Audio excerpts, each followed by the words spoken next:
ನಮಸ್ಕಾರಮ್ಮ. ನಮಸ್ತೆ ಯಾವ ಊರಮ್ಮ? ಕೊಪ್ಪಳ ಡಿಸ್ಟ್ರಿಕ್ಟ್ ದೇವಲಾಪುರ. ಕೊಪ್ಪಳ ಹತ್ರ ಎಲ್ಲಿ ಬರುತ್ತೆ ನಿಮ್ಮೂರು? ಕುಷ್ಟಗಿ ಹತ್ರ. ಕುಷ್ಟಗಿರಿ. ನಿನ್ನ ತಮ್ಮನ ನಂಬರಿಂದ ನನಗೆ ನಿನ್ನ ಫೋಟೋ ಆಧಾರ್ ಕಾರ್ಡ್ ಹಾಕಿದೆ. ನೀನು ನನಗೆ 2 ತಿಂಗಳಿಂದ ಇನ್ಸ್ಟಾಗ್ರಾಮಲ್ಲಿ ಗೊತ್ತು ಅಂದೆ. ಬಟ್ 2 ತಿಂಗಳಿಂದ ನೀನು ನಂಬರ್ ಹಾಕಿದ್ರು ನಾನು ನಿನಗೆ ಕಾಲ್ ಮಾಡಿಲ್ಲ. ನಂಬರ್ ಹಾಕಿದ್ಯೋ ಏನು ನನಗೆ ಗೊತ್ತಿಲ್ಲ ಅದು. ಬಟ್ ನಾನು ಇವಾಗ 3-4 ದಿವಸದಿಂದ ನನಗೆ ನೀನು ಕಾಲ್ ಮಾಡಿ ನಾನು ಬರ್ತೀನಿ, ಮಗು ನೋಡ್ಕೊಳಕ್ಕೆ ಬರ್ತೀನಿ ಅಂತ ಹೇಳಿದೆ.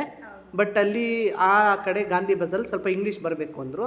ಸೊ ಇವಾಗ ನಾನು ನಿನಗೆ ಹೊಸಕೆರಳ್ಳಿಗೆ ಮನೆ ಕೆಲಸಕ್ಕೆ ಬಿಡ್ತಾಯಿದ್ದೀನಿ. ನಿನ್ನ ಅಭಿಪ್ರಾಯ ಏನಮ್ಮ? ನನ್ನ ಇನ್ಸ್ಟಾಗ್ರಾಮಲ್ಲಿ ನೋಡಿ ಬಂದಿದ್ಯಾ? ಬೇರೆ ಹೆಂಗಸರು ಬರ್ಬೋದಾ ಬರಬಾರ್ದಾ? ನನ್ನ ಬಗ್ಗೆ ಏನು ಹೇಳ್ತೀಯಾ? ಏಜೆನ್ಸಿ ಬಗ್ಗೆ ಹೇಳಮ್ಮ. ನಾನು ನಿಮ್ಮನ್ನ ಇನ್ಸ್ಟಾಗ್ರಾಮಲ್ಲಿ ನೋಡಿ ವಿಡಿಯೋ ನಿಮಗೆ ನಂಬರ್ ಕಳಿಸ್ತೀನಿ.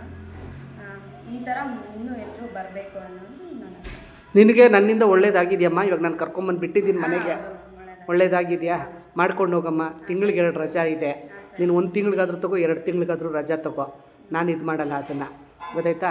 ನನ್ನ ಹೆಸರು, ಮೇಡಮ್ ಹೆಸರು, ನೀನು ಬಂದಿರೋದು ನಿಮ್ಮ ಅಪ್ಪ ಅಮ್ಮನ ಹೆಸರು, ನಿಮ್ಮ ಅಣ್ಣ ತಮ್ಮದಿರು ನನ್ನ ಹತ್ರ ಕಳಿಸ್ಕೊಟ್ಟಿದ್ದಾರೆ, ಗೊತ್ತಾಯ್ತಾ? ಎಲ್ಲರ ಹೆಸರು ಉಳಿಸ್ಕೊಂಡು, ಗೊತ್ತಾಯ್ತಾ? ನೆಮ್ಮದಿಯಾಗಿ ಇಲ್ಲೇನು ಕೆಲಸ ಅಂಥದ್ದೇನಿಲ್ಲ. ಮೇಡಮ್ ಅವಾಗವಾಗ ಶೂಟಿಂಗ್ ಹೊಟ್ಟೋಗ್ತಾರೆ, ಏನು ಕೆಲಸ ಇರೋಲ್ಲ ನಿನಗೆ. ನಿನ್ನ ಮನೆ ಕ್ಲೀನ್ ಮಾಡ್ಕೊಂಡು ಆರಾಮ್ಸೆ ಅವ್ರು ಲಾಕ್ ಮಾಡ್ಕೊಂಡು ಹೋಗ್ತಾರಮ್ಮ. ನೀನು ಆರಾಮ್ಸೆ ಊಟ ಎಲ್ಲ ಇಟ್ಟೋಗ್ತಾರೆ. ನೀನು ಊಟ ಮಾಡ್ಕೊಂಡು ಆರಾಮ್ಸೆ ರೆಸ್ಟ್ ಮಾಡ್ಕೊಂಡಿರು. ಇಲ್ಲೇನು ಅಂಥ ಹೆವಿ ಕೆಲಸ, ನೀನೇನು ಬೆಟ್ಟ ಎತ್ತು ಕಡ್ದಾಕೋದು ಏನಿಲ್ಲ ಇಲ್ಲಿ.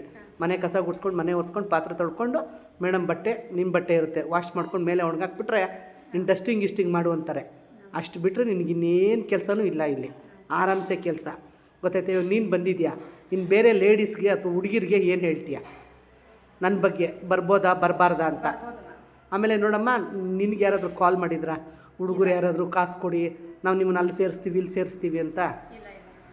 ಈ ಥರ ನೀನೇ ಅಲ್ಲ. ನೀನು ಇವಾಗ ನೀನು ನನ್ನನ್ನು ನಂಬಿ ಇವಾಗ ಕೆಲ್ಸಕ್ಕೆ ಬಂದಿದ್ಯಾ. ನೆಕ್ಸ್ಟ್ ಯಾರೇ ಹುಡುಗಿರು ಬಂದ್ರೂ ನನ್ನ ಹೆಸರು ಹೇಳ್ಕೊಂಡು ಯಾರೇ ಕೇಳಿದ್ರು ಮೇಡಮ್ಗೆ ಫೋನ್ ಹಾಕಿ ನಾನು ಮೇಡಮ್ ಹತ್ರ ಕೇಳ್ತೀನಿ, ಅವ್ರು ಕಾಸು ಕೇಳ್ತಾರಾ ಇಲ್ವಾ ಅನ್ನೋದು. ಸುಮ್ಮನೆ ಯಾರೂ ದುಡ್ಡು ಕೊಡೋಕ್ಕೆ ಹೋಗ್ಬೇಡಿ ಅಂತ ನೀನು ಒಂದು ಮಾತು ಹೇಳಮ್ಮ. ನೀನು ಈ ಥರ ನನಗೆ ಯಾವುದು ಕಾಲ್ಸ್ ಬಂದಿಲ್ಲ. ನನಗೇನಾದರೂ ಮುಂದಕ್ಕೆ ಬಂದರೆ ಅಥವಾ ನಾನು ಯಾರಾದರೂ ನಮ್ಮ ಫ್ರೆಂಡ್ಸ್ನ ಕೆಲ್ಸಕ್ಕೆ ಕರ್ಕೊಂಬಂದರೆ ಯಾರಾದರೂ ದುಡ್ಡು ಕೇಳಿದ್ರೆ ಹುಡುಗರು ದಯವಿಟ್ಟು ಹೋಗಬೇಡಿ, 30-40 ಸಾವಿರ ಯಾರೂ ಕೊಡೋಲ್ಲ ಅಂತ ನೀವೊಂದು ಹೇಳಿಬಿಡಿ ಎಲ್ಲರಿಗೂ ಒಂದು ಮಾತು. ಹೇಳಮ್ಮ. ಅದೇ ಹೇಳಿ, ಇವಾಗ ನಾನು ಹೇಳಿದ್ನಲ್ಲ ಆ ವಿಷಯ ಹೇಳಿ. ಹಾಂ, ನನ್ನ ಹೆಸರು ಹೇಳ್ಕೊಂಡು ಶೋಭಾ ಮೇಡಮ್ ಅಂತ. ಶೋಭಾ ಮೇಡಮ್ ಹೆಸರು ಕೇಳ್ಕೊಂಡು ಯಾರಾದರೂ ದುಡ್ಡು ಕಾಸು ಕೇಳಿದ್ರೆ ಕೊಡಬೇಡಿ. ಮತ್ತು ಆ ಥರ ಫೋನ್ ಮಾಡಿಬಿಟ್ಟು ಮೇಡಮ್ಗೆ ಫೋನ್ ಮಾಡಿಬಿಟ್ಟು ಕೆಲ್ಸಕ್ಕೆ ಬನ್ನಿ ಅಂತೇಳಿ.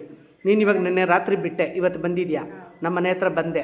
ನಾನು ನಿಂಗೆ ಟಿಫನ್ ಕೊಡಿಸ್ಬಿಟ್ಟು ಇಲ್ಲಿ ಕರ್ಕೊಂಡ್ಬಂದಿದ್ದೀನಿ, ಗೊತ್ತಾಯ್ತಾ? ಇವಾಗ ಸ್ನಾನ ಮಾಡ್ಕೊ. ಮೇಡಮು ಇವಾಗ ಹೊರಗಡೆ ಹೋಗ್ತಾರೆ, ನೀನು ಆರಾಮ್ಸೆ ಇರು. ನಾನು ನಿನಗೆ ಫ್ರೀ ಇದ್ದಾಗ ಕಾಲ್ ಮಾಡ್ತೀನಿ. ನನ್ನ ಕೆಲಸಗಳಿದ್ದಾಗ ನಾನು ಮಾಡೋಕ್ಕಾಗಲ್ಲ. ಸರಿ, ಆಯ್ತಮ್ಮ, ಒಳ್ಳೇದಾಗಲಿ. ಆಲ್ ದ ಬೆಸ್ಟ್ ಅಪ್ಪ. ಥ್ಯಾಂಕ್ ಯು ಅಮ್ಮ.